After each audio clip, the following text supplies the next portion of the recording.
I received an email about the representation in the martial arts. I just wanted to read the email and answer the questions. It said, see, for Freddie, I understand your argument on teaching labeled styles, but is claiming to practice a style different or the same as misrepresentation. It says, I am American, yet from time to time I'm questioning where I'm from because I'm Asian. I honestly answer my direct roots to Chinese ancestry, so I had the Chinese label forced on me. According to the videos I've seen so far, I can call my martial art Kung Fu. Kung Fu then is generalized, all-embracing term. Can I say Tai Chi, Wing Chun, and Fu Hawk, White Crane or Tiger Crane from Hunga? Maybe not. I don't just do either, and I know other techniques from various styles. When I know and I do can't be all categorized. The best I could do is say I know 3 Tai Chi forms, various Tai Chi supplementary exercises, 1 Wing Chun form and some techniques, Fu Hawk form and some of its isolated techniques, various ground fighting techniques from a Hapkido master, basic boxing and basic Chinese kickboxing, some wrestling techniques. I'm not a teacher nor artist. I'm simply a practitioner of Chinese martial arts. I think the levels go practitioner to artist and finally artist plus teacher. My question is, can I claim to practice Kung Fu inspired by the specifics I listed? So, my opinion, this is a big mess out there because there's so much mislabeling and misrepresentation and deception that not only are students confused, but the teachers themselves are confused. And I think people need to be properly educated, and they have to really be honest with themselves and honest with the public in order to truly represent the martial arts authentically. Now, I say that the foundation is knowing who you are, where your roots are. Before any of the martial arts come into play, come to that understanding. Who are you? Where are your roots? So you say that your roots, you're an American, so you're probably born in America. So you're born in America, then you're an American. So what that entitles you to do is you could claim practices with the English language. So you have the ability to say that you're a boxer or you do boxing as long as that's authentic. You could have the ability to say that you practice kickboxing as long as that's authentic. You could say martial arts, right? Being an American. You could say self-defense. If you feel that you truly are putting the work and the effort and the time into representing those labels, then so be it. Nobody can stop you from claiming that. Now when it comes to the Eastern arts, that's when things starting to get sketchy.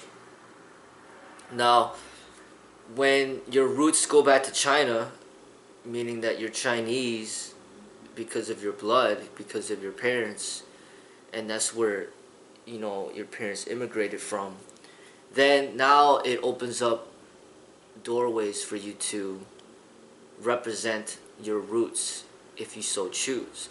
Just like you said, that's who you are. You can't run from it because people look at you and they know, you're not just Caucasian, you're something else. So that's part of who you are, and you have to be honest about that and accepting. And you should be. And you should be proud. Not just accepting, but proud of who you are. So not only are you an American, but you also are Chinese. So that allows you the ability to represent both cultures if you so choose. You could choose one over the other, or you could choose both. So you could stick to the English representation and only claim martial arts, or you could start learning more about your own culture and start to represent that if you so choose. So now when it comes to the specific styles from the Chinese martial arts, Kung Fu is something that you can represent because it's a part of your blood and it's a part of your history. If you feel that you are a representation of it, then you can claim that because that's a part of you. Um, you could have your own Kung Fu. Um, Not everybody could do that because not everybody has that in their blood. It's not a part of their culture. So you have the flexibility to do that because of how because you're born with with that within you. Now it doesn't necessarily mean that your kung fu is gonna be excellent, but it just gives you the authority to at least attempt to represent you know that label with skill, because that's a part of your blood. Now, as far as those styles are concerned, you mentioned the Tai Chi, the Tiger Crane,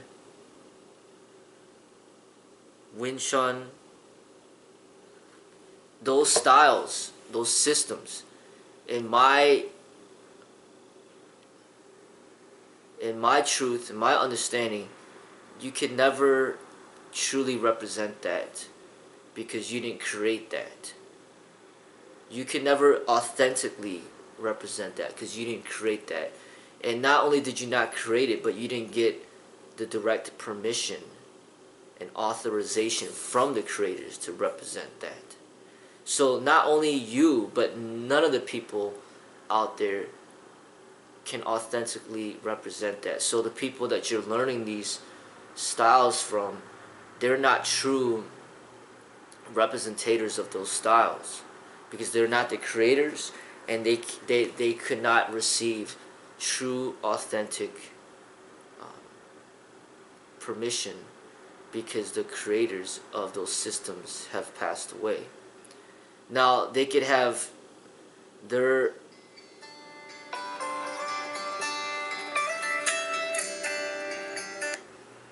hello. Yeah, Freddie. Yeah, I have the rent. Okay, what time are you going to be in? 6:30 to 8. Oh, I won't be there. I went in the morning. Tomorrow morning you mean? Yeah. Yeah, I'll be there like 9:30. Okay. All right. Better time. Okay. Okay. All right. Bye.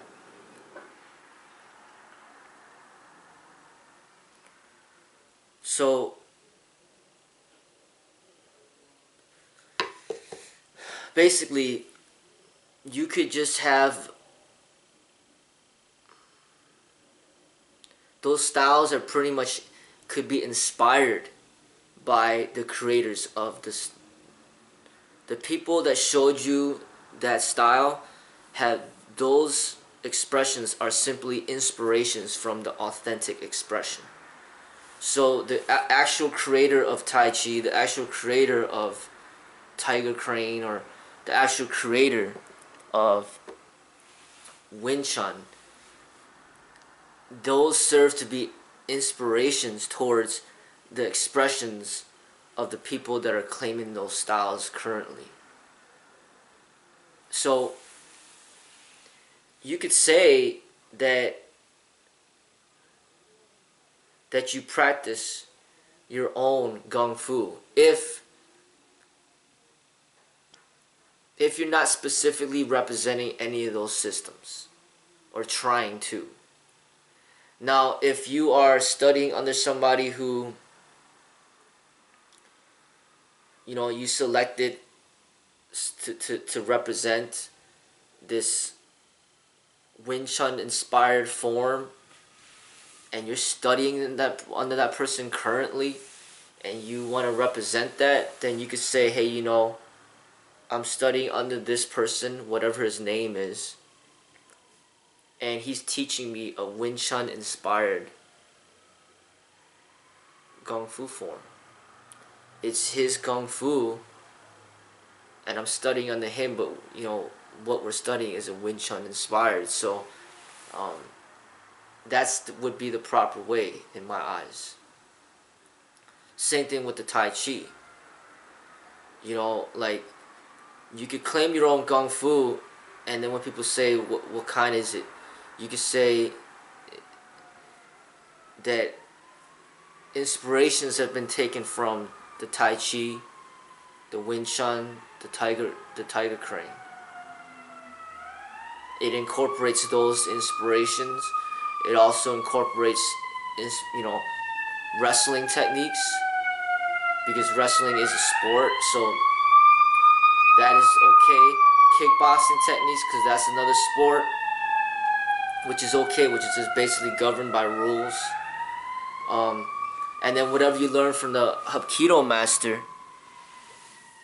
then that could be Hapkido inspired techniques as well. So that becomes like your resume of training. But the overall general thing is your own Kung Fu, especially if you don't have a direct master. You know, if you're training on your own, but you train with all these different people, that becomes your resume. But you're not representing Tai Chi. You're not representing Wing Chun. You're not representing Tiger Crane. You're not representing Hapkido. You're not representing any of those because you didn't create those arts, and you're not under anybody that has an authority to represent those arts in which to give you permission to represent that yourself. So you're not representing in those arts. But as far as wrestling is concerned and kickboxing, you could claim that it's just a sport. It's just like somebody going around saying, I practice basketball, I practice hockey, I practice golf. You could do that. Anybody could say that, but it doesn't mean that you're good. It just means that you're just claiming that you practice it. And then, you know, what you practice, you can either say, I practice martial arts, my own expression of it, that have been inspired by these expressions, and these are the specific people that I train with. These are their names. These are the styles that they, you know, that they practiced, that they said that they learned from, that they've been inspired by. These are the styles that I've been inspired by. And my expression, you'll find similarities within these other styles that have been around for hundreds of years. But nobody, not you or any of the people that taught you, are actually representing those systems. Because nobody that is living has created those systems.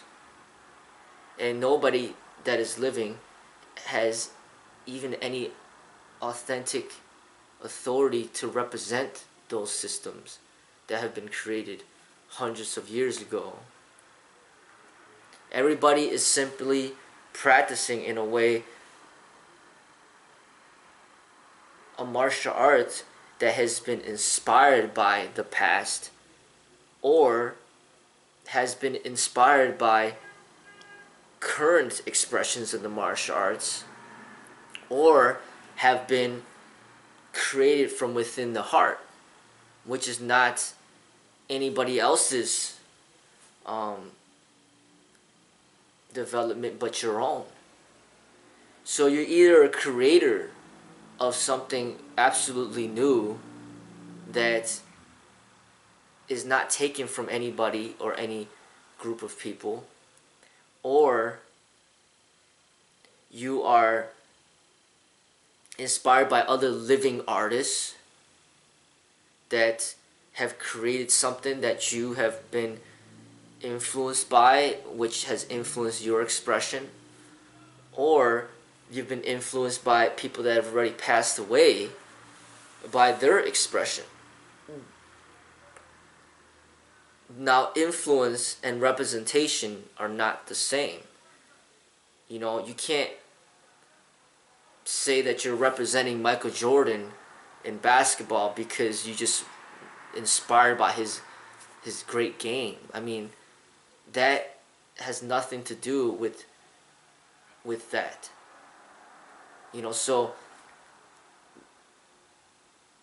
once these expressions go public, and thousands and millions of people have access to this type of media, there has to be an understanding that just because you watch the media doesn't mean that you're representing that.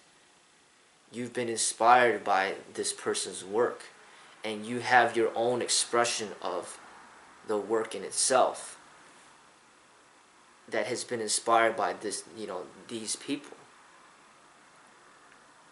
You give credit when it's due, but you also can only claim labels of which are part of who you are. If you truly are an American, then you're using the English language to communicate to people what you do. But when you got these popular labels out there like Wing Chun, Tai Chi, Jeet Kune Do, you can't just take these labels and say that you're representing it, especially when it's not even a part of the culture. Specifically those systems, nobody could do it. Not even a Chinese person could do it. But the Kung Fu, that is not a system. That is a label to represent the culture and its people. You can't just take that when that's not even a part of who you are. Unless you get permission from a living Chinese Kung Fu master to represent that under his guidance and his permission. That's the way that I see it. To do it the right way. Because as I stated over and over, being a Chinese American myself, I could use the English, I could use the Chinese to represent both. Even though even if I have an appreciation for the Korean culture and the Japanese culture and the Thai culture, it doesn't give me the right to just start taking those labels and start to say that I represent that just because I want to gain recognition for myself or money for myself. That's not right. So if Thai boxing is big and I say that I practice Muay Thai and I teach Muay Thai, but I didn't get permission from a Muay Thai master who's actually Thai, that's not right. That's wrong. If ninjutsu's popular and all of a sudden I say, hey, I teach ninjutsu, when I never got permission from an actual ninjutsu master who is Japanese, then that's not right. I can't do that. So I can't say ninjutsu. I can't say Muay Thai. I could say kickboxing. I could say boxing. I could say wrestling. I could say cage fighting. I could even say MMA. I could say martial arts. I could say self-defense. Because English is my language. I'm an American. This is what I'm representing. But when you start going to these other cultures, ninjutsu, judo, taekwondo, hapkido, jeet kune do, tai chi, hung gar, you cannot just take and choose whatever you want just because that's what's popular or just because you want to gain recognition. First, it's either got to be a part of your actual culture because that's how you were born, or you got to get permission from somebody of that culture that is an authentic master that gives you permission to use that label, to help promote that label, to gain recognition for that label. And that's the way that I see it. I think that that's something that's very reasonable and something that shouldn't be difficult to understand, especially when you look at the way companies are. It's like, say you love Harvard University, but just because you love it, just because you've seen some commercials of it, just because you walked on campus, a few times, it doesn't give you the right to say that you actually are a student there. You need their permission to even claim that. And then not only just to claim that you're a student, but to actually say that you're a graduate from there, you need their permission. You need to meet their qualifications. But even if you are a graduate there, it definitely doesn't give you the right to make other people graduates of the university just because you're a graduate of the university. That doesn't give you that right and authority to do that.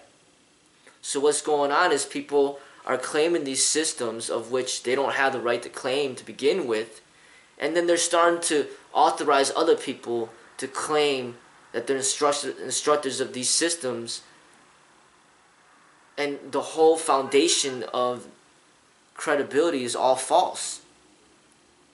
You got non-Chinese people claiming that they are instructors of Wing Chun under no authority. And then they teach other people and certify them to be instructors of Wing Chun as well, when there's no authority under any of this. So without the authority, none of it is real. There has to be an authority over a label in order for it to be real. So these labels, these Wing Chun, the Tai Chi, white crane or tiger crane, all of it is false because there is no authority under any of the labels. So what ends up having to happen is new labels, current labels need to be created with new names in order to make a real authority for today that is present, living, alive. When there's a real authority that's living, then they could give permission because it is their creation.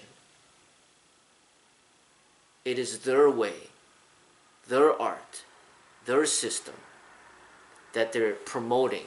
And then they give permission to the people to represent that label and promote that label.